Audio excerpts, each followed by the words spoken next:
करते हैं binomial theorem. है कोई भी एग्जाम दे दो क्वेश्चन फिक्स है और थोड़ा इजी आता है, इसलिए ज्यादा टेंशन नहीं होगा। तुम कोई एग्जाम दे दो 12th में, एनडीए दोगे या जेई मेन दोगे, कुछ भी दे दोगे जाकर के, तो एक क्वेश्चन तो एनडीए में ज्यादा, जेई मेन में 4 नंबर, और एक क्वेश्चन बनाने से 60% आ जाते हैं जेई मेन। ठीक है, हम जाने से पहले तो बाइनोमियल एक्सप्रेशन देख लो क्या होता है। सब जानते होंगे किसको बोलते हैं बाइनोमियल एक्सप्रेशन? किसको बोलते हैं बाइनोमियल एक्सप्रेशन? जिसमें दो टर्म है, नाम से क्लियर है। पॉलिनोमियल तो बचपन में ही पढ़े हैं, पॉलिनोमियल में ही बाइनोमियल है। तो बाइनोमियल एक्सप्रेशन का मतलब एक्सप्रेशन कंटेनिंग टू टर्म्स। जिस एक्सप्रेशन में दो टर्म हो उसको हम बाइनोमियल एक्सप्रेशन बोलेंगे। इसके आगे बस थोड़ा सा लिख लो, एक्सप्रेशन कंटेनिंग, लिख लीजिए, एक्सप्रेशन कंटेनिंग टू टर्म्स, ठीक है, आर कॉल्ड बाइनोमियल एक्सप्रेशन। हमको तो बाइनोमियल एक्सप्रेशन नहीं पढ़ना, हमको पढ़ना बाइनोमियल थ्योरम। बाइनोमियल एक्सप्रेशन बोलते हैं जिस एक्सप्रेशन में केवल दो टर्म हो, जैसे x plus y, a plus b, 2x plus 3y, ये सभी एक्सप्रेशन बाइनोमियल एक्सप्रेशन है। तो हमको पढ़ना क्या है? बाइनोमियल एक्सप्रेशन का कोई भी पावर हो, यदि कोई तुमसे पूछ ले x प्लस वाई पे पावर 1000, क्या इस पे 1000 पर मल्टीप्लाई करेंगे? इसको नहीं मल्टीप्लाई करेंगे। अगर x प्लस वाई पे पावर 2 पूछ ले तो कोई बात नहीं, याद किए हैं। क्यूब पूछ ले, याद किए हैं। 4 तक लिख देंगे, 5 तक जल्दी से लिख लेंगे। लेकिन पावर अगर उठपटांग कुछ से कुछ आने लगे तब तो नहीं सॉल्व कर पाएंगे। तो बाइनोमियल एक्सप्रेशन के किसी भी पावर को सॉल्व करने के लिए बाइनोमियल थ्योरम का आविष्कार हुआ, मतलब दिया कोई आदमी, ऐसे तो नहीं आविष्कार हो गया। अब आते हैं कि कैसे कैसे स्टार्ट हुआ। देखो, कोई भी बाइनोमियल एक्सप्रेशन है, जैसे x प्लस वाई है, इस पे यदि पावर हम देके थोड़ा सा देखें तो 0 पावर देंगे क्या होगा? और अगर इस पे तुम 1 पावर दे दो तो क्या होगा? x प्लस वाई नहीं होगा। और अगर थोड़ा सा इस पे और बढ़ा दो, x प्लस वाई पे पावर 2 दे दो, x square plus 2xy plus y square. अगर पावर 3 दे दो, x cube plus 3x square y plus 3xy square plus y cube. इस टाइप से है। मतलब मान लो कि नहीं आता है तुमको अगर, तो ऐसा ही होता है। ये बात हम कुछ सब लोग तो जानते हैं लगभग। मान लो ये क्यूब वाला किसी को नहीं पता है, देखो क्या होता है। देखो, जब बाइनोमियल एक्सप्रेशन के पावर को शुरुआती में सॉल्व किया जा रहा था, शुरुआत मतलब जिस समय, उस समय कौन होते होंगे पता नहीं। आइए, तो जो पावर है बाइनोमियल एक्सप्रेशन पे अगर हम देते हैं, जैसे यहाँ 0 पावर दिए तो 1 हुआ, क्लियर है? किसी पे भी 0 पावर देने से 1। अगर 1 पावर है, देखो जैसे इस तरफ 1 डिग्री है तो उधर हर टर्म का डिग्री 1 होगा। जैसे इसमें भी 1 है और इसमें भी 1 है कि नहीं? अगर यहाँ 2 पावर है तो सबका डिग्री 2 होगा। देख लो, x पे पावर 2 है, यहाँ x पे पावर 1 है और y पे पावर 1 है, मिला करके क्या हो जाएगा? फिर यहाँ y पे पावर क्या है? यहाँ 3 है, तो देखो इसमें 3 पावर है, इसमें भी 1 पे 2 है, 1 पे 1 है, इसमें भी 1 पे 1 है, 1 पे 2 है, दोनों मिला के 3 हो गया। मतलब हर टर्म का डिग्री समान होता है, सेम होता है। जो बाइनोमियल एक्सप्रेशन को पावर करके सॉल्व करना चाह रहा था, सबसे पहले उसको यही चीज क्लियर हुआ कि अच्छा इसमें एक ही जैसा है।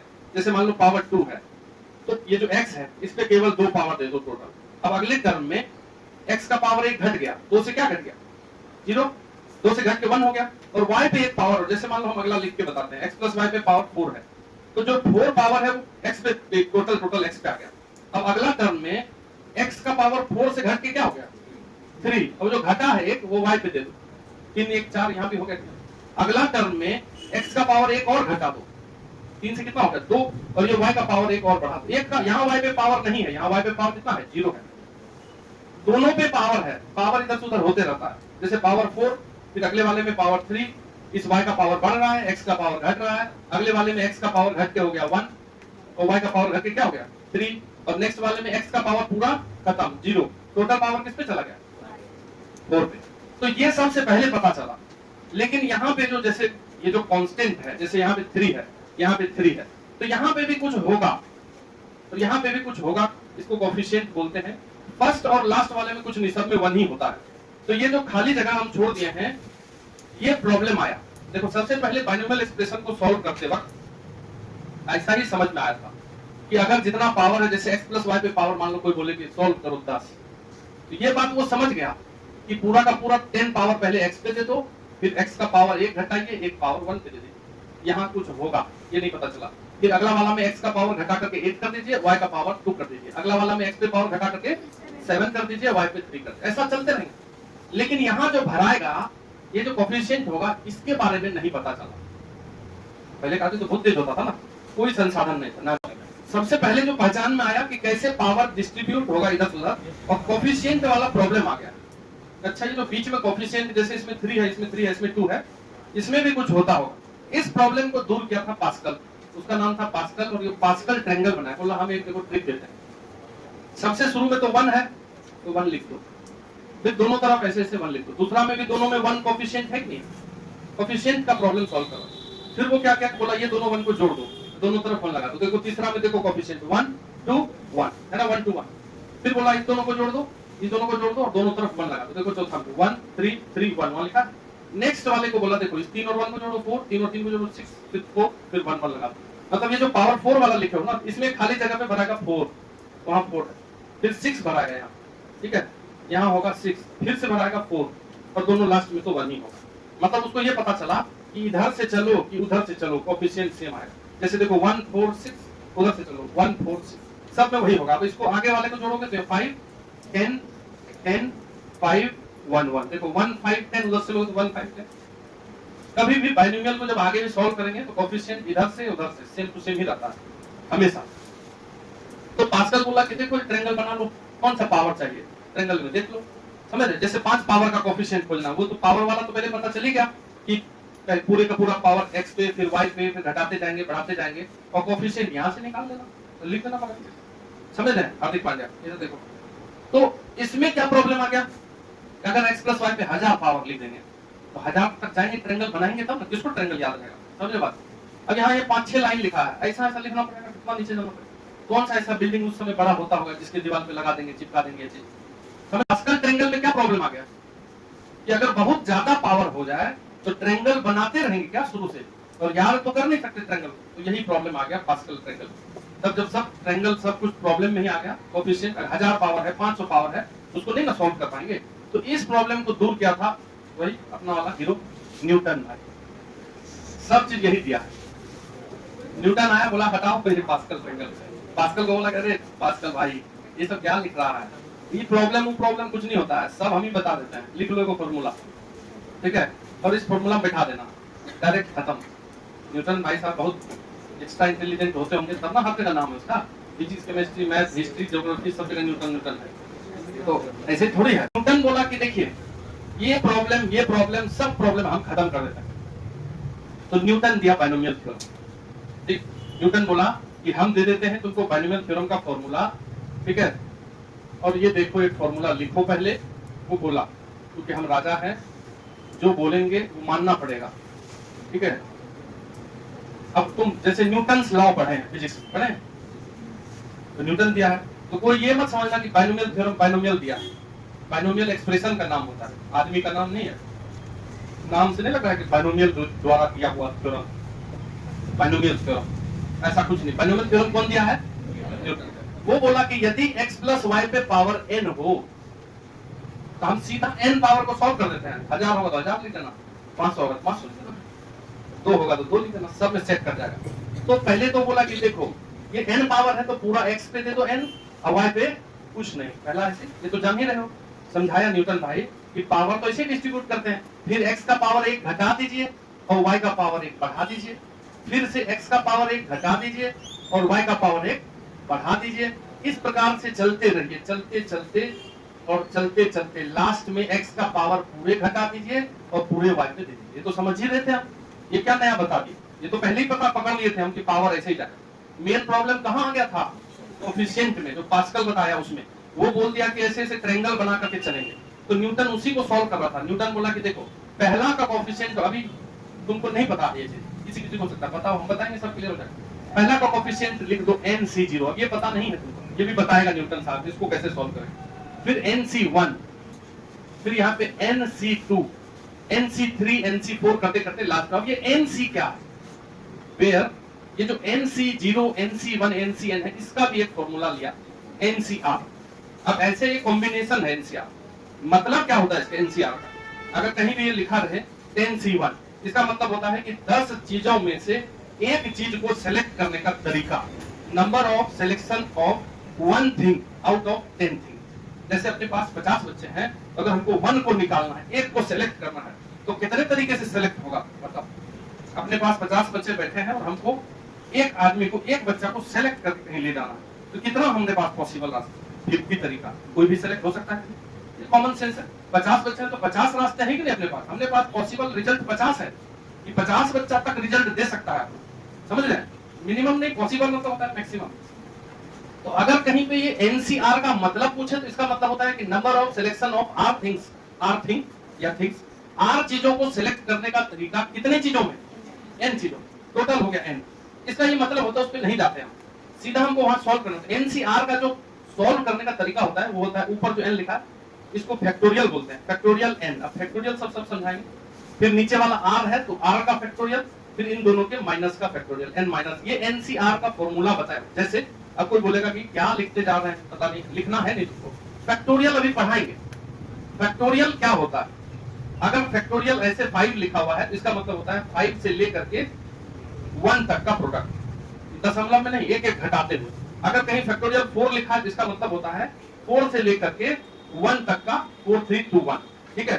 तो जैसे मान लो कोई पूछे कि 10C2 का वैल्यू बताइए या 10C5 का वैल्यू बताइए, तो हम लिखेंगे ऊपर 10 है तो 10 का फैक्टोरियल, नीचे 5 है तो 5 का फैक्टोरियल, फिर 10 माइनस 5 का फैक्टोरियल। अब 10 का फैक्टोरियल ऊपर है, नीचे हो गया 2 को 5 का फैक्टोरियल, हो गया। तो 10 का फैक्टोरियल सॉल्व नहीं कर लेंगे, 10 इंटू 5, 9 इंटू 8 इंटू 1 तक, फिर इसको भी सॉल्व करके निकालेंगे। तो अभी हम बताने वाले हैं फैक्टोरियल क्या होता है, तो इसको ऐसे ही समझा। तो बोला कि देखो ये एनसीआर इस फॉर्मूले से निकाल लो, जैसे यहाँ एनसी 0 निकालना रख देना, 1000 से 0, 1000 से 1, 1000 से जो निकलेगा निकाल लेंगे। पहले तो ये फोटो सहित जैसा है वैसा लिखो, फिर बाइनोमियल थ्योरम पढ़ाते हैं। न्यूटन के द्वारा दिया गया थ्योरम है बाइनोमियल थ्योरम, उस फॉर्मूला के नीचे एक लाइन लिख लो, ठीक है, द फॉर्मूला बाय विच, लिख लीजिए उस फॉर्मूला के नीचे, फॉर्मूला बाय विच, ऐसे ही लिखवा रहे हैं, formula by which any power of binomial expression, any power of binomial expression, any power of binomial expression can be expressed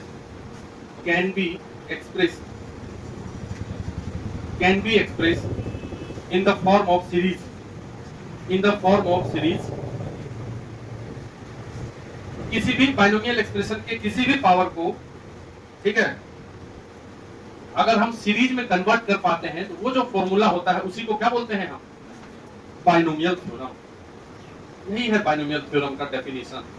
अगर कोई हमसे पूछे बाइनोमियल थ्योरम क्या होता है, तो एक फॉर्मूला है जिसके सहारे हम किसी भी बाइनोमियल एक्सप्रेशन के किसी भी पावर को सीरीज के फॉर्म में तोड़ सकते हैं। वहां सामने है फॉर्मूला, ठीक है, किसके द्वारा दिया गया, अपने भाई साहब के द्वारा,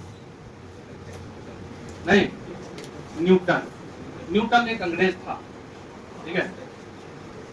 तो बाइनोमियल थ्योरम को सॉल्व करने के लिए पहले तो ये फैक्टोरियल वाले को थोड़ा सा जान लेते हैं, मतलब ये फॉर्मूला हुआ बाइनोमियल थ्योरम का, तो थोड़ा सा फैक्टोरियल के बारे में पढ़ लेते हैं हल्का फुल्का, ताकि फटाफट फैक्टोरियल सॉल्व कर पाए। तो लिख लीजिए फैक्टोरियल नोटेशन।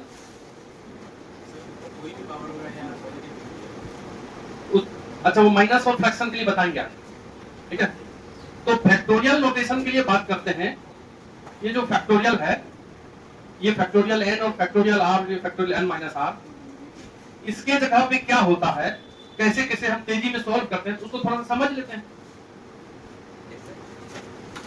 फैक्टोरियल नोटेशन के बारे में थोड़ा सा बस पढ़ लेते हैं, थोड़ा सा लिख लो एक आधा line. Product of n natural number, product of n natural number, product of n natural number is denoted by factorial n। ऐसा देखो, ऐसा लिखा हुआ है, या इसको ऐसे भी डिनोट करते हैं, n के बाद ये वाला साइन, वो भी फैक्टोरियल के लिए नोट होता है साइन। ये भी जैसे ऐसा अगर लिखा हुआ है, इसको भी फैक्टोरियल बोलते हैं, इसको पढ़ेंगे हम फैक्टोरियल n। और अगर ऐसा लिख दें, अब क्वेश्चन आएगा जैसे कोई कंपटीशन वगैरह ऐसा लिखा है, इसको भी वही पढ़ेंगे, लेकिन इसको पढ़ेंगे n फैक्टोरियल। ऐसे तो तुम जो भी पढ़ो दोनों का काम एक ही है, इसमें बाद में फैक्टोरियल लगा है, दोनों साइन फैक्टोरियल का ही। तो n पहले है तो n फैक्टोरियल, इसमें फैक्टोरियल पहले है तो फैक्टोरियल n। उल्टा पुल्टा भी पढ़ेंगे तो कोई हमको कुछ घाटा नहीं होने वाला, क्योंकि काम तो वही होगा। और n फैक्टोरियल हो चाहे फैक्टोरियल n हो, दोनों का मतलब होता है कि जिसका n का फैक्टोरियल तो n से लेकर के 1 तक का प्रोडक्ट, n नेचुरल नंबर का n में से एक घटा दीजिए तो n-1 और एक घटा दीजिए, घटाते जाइए और घटाते घटाते वहां तक चलना है जहां पे हमको 1 ना मिल जाए, 1 के उधर नहीं जा सकते। फैक्टोरियल n या n फैक्टोरियल का क्या मतलब होता है, n से लेकर के कहां तक का प्रोडक्ट 1 तक, 1 1 घटाते घटाते, देखो सामने लिखा हुआ है, ठीक है, लिखा हुआ है कि नहीं लिखा हुआ, लिखिए, क्या बोलो, हमसे पूछो पूछो पूछो ना। तो 1 का 1, n ही 1 हुआ तो 1 का फैक्टोरियल 1, बस 1 के बाद जाना ही नहीं है, ठीक है, बस एक बार जाएंगे, अभी बताएंगे। नेगेटिव नंबर का फैक्टोरियल नहीं होता है, लिख लीजिए पॉइंट करके। Point number 1, factorial of negative number is not defined. Factorial of negative number is not defined, पता ही नहीं है, दिमाग नहीं लगाना। नेगेटिव नंबर का फैक्टोरियल क्या होता है, डिफाइन नहीं होता।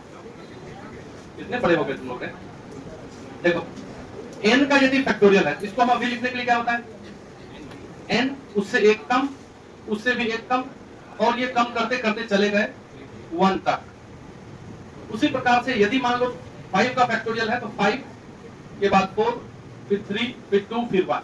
इस 5 फैक्टोरियल को हम लिख सकते हैं, ये 5 को ऐसे ही छोड़ दो, यहां से यहां तक को लिख सकते हैं क्या फैक्टोरियल को, देखिए अगर 10 का फैक्टोरियल है तो 10 ऐसे निकाल लो, 10 के बाद जो 9 से शुरू होगा उसको कैसे लिखते हैं, फैक्टोरियल लिख सकते हैं।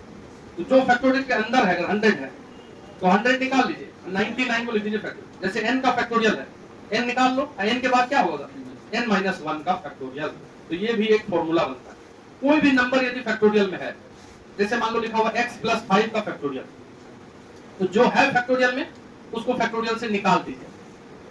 इसके बाद एक बार मतलब कम, x प्लस 5 से एक कम कर दो, क्या बच जाएगा x प्लस, ऐसे तोड़ेंगे हम बात। कुछ भी लिखा हुआ, जैसे मान लो x माइनस 1 लिखा फैक्टोरियल, जो फैक्टोरियल में फैक्टोरियल हटा दो, हटा दिया x माइनस, अब x माइनस 1 में माइनस 1 कर दो, क्या हो जाएगा x माइनस 2। एक बार ये लिख लो दूसरा नंबर। तीसरा पॉइंट है, 0 का फैक्टोरियल 1 होता है। थर्ड पॉइंट क्या है, 0 का फैक्टोरियल 1 होता है। ऐसे कई पॉइंट्स हैं। अब ये कैसे होता है, जैसे हम तुम्ही से पूछना चाहेंगे, इसको तुम कैसे प्रूफ करोगे 0 का फैक्टोरियल 1 होता है, तो ये तुम अपने से आज करके लाना, तब देखेंगे कौन कौन लाया क्या है?